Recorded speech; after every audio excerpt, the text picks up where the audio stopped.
Ayan mga kalog, magandang umaga sa inyong lahat. Gagawa na naman po tayo ng panibagong tutorial kung paano natin background sa ating CapCut. Ayan, tuturo ko po sa inyo kasi yung iba po, medyo mahina po yung volume ng boses ng voice over nila kaysa sa mas malakas po ang salita ng kanilang music background. Kaya ngayon, tuturuan po kayo. Halina po kayo at pumunta tayo sa CapCut. Start na po tayo sa ating pag-edit. Kung meron na po kayong CapCut apps, edi mabuti. Pindutin lang po natin yan at hintayin lang natin mag-loading. Mas maganda kung may wifi kayo o kaya data. Kasi dapat meron po talagang internet po yan. Ayan, pindutin lang po natin ang new project.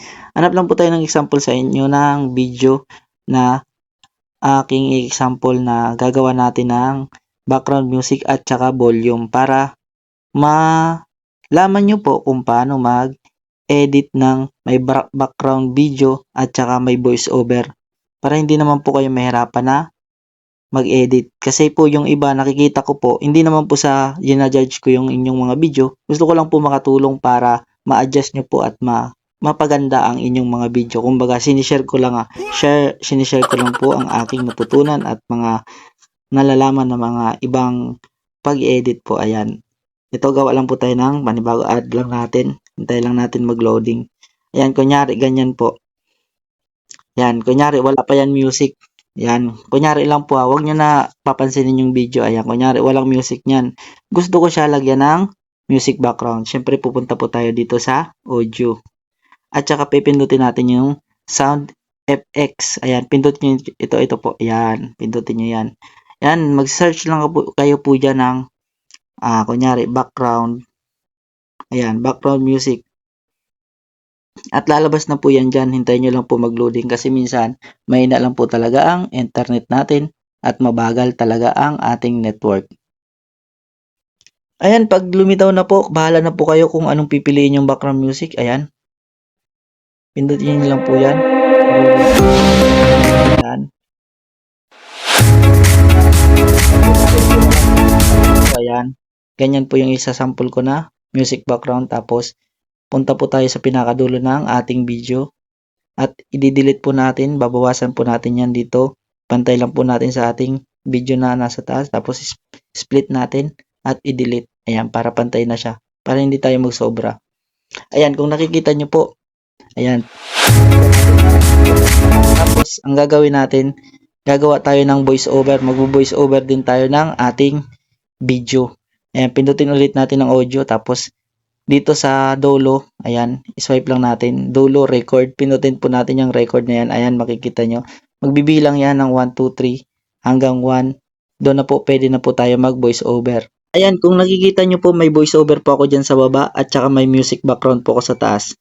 Ayan, kung nakikita nyo po, papakinggan natin ng sabay sila. Ayan. Ayan, kung napapansin nyo po, kung papakinggan nyo, ulitin natin pakinggan. Ayan mga kalog, ano po ang napansin nyo? Ibig sabihin, ang napansin nyo is mas malakas ang music background natin kaysa sa ating voice over. Ngayon, yun ang gagawa natin ng magic o hindi pala magic. Yun ang gagawin nating edit ngayon. Yun ang ituturo ko po sa inyo. Simple lang po ito, madali lang ito masundan. Kahit pinakapikit kayo, pwede nyo gawin. Pindutin nyo lang po yung music background sa taas. Ayan. Pag nag-highlight na yan, umilaw yan. Kung nakikita nyo nakaputi o blue o anumang kulay na nasa inyo. Makikita nyo po dito sa baba ang volume. Ayan. Diyan nyo po i-adjust yung volume nyo pa.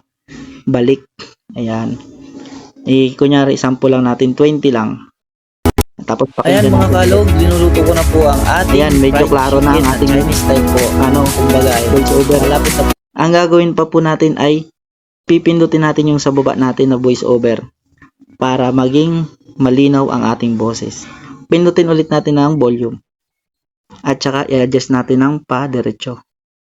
Mga nasa 300 o 500 para mas klaro. Ayan mga kalog, linuluto ko na po ang ating fried chicken na Chinese. Pero dagdagan natin ng volume ang ating music background para medyo klaro ng konti. Mga 50. Ayan mga kalog, linuluto ko na po ang ating fried chicken na Chinese style po. Kumbaga ay malapit na po siyang. Ayan sa mga nakagets o kaya nasundan yung aking tutorial at video. Paki-like and share naman po yan para mas marami pang makaalam at matuto sa ating mga basic tutorial na ina-upload. Maraming salamat and God bless everyone. Good morning. Bye-bye.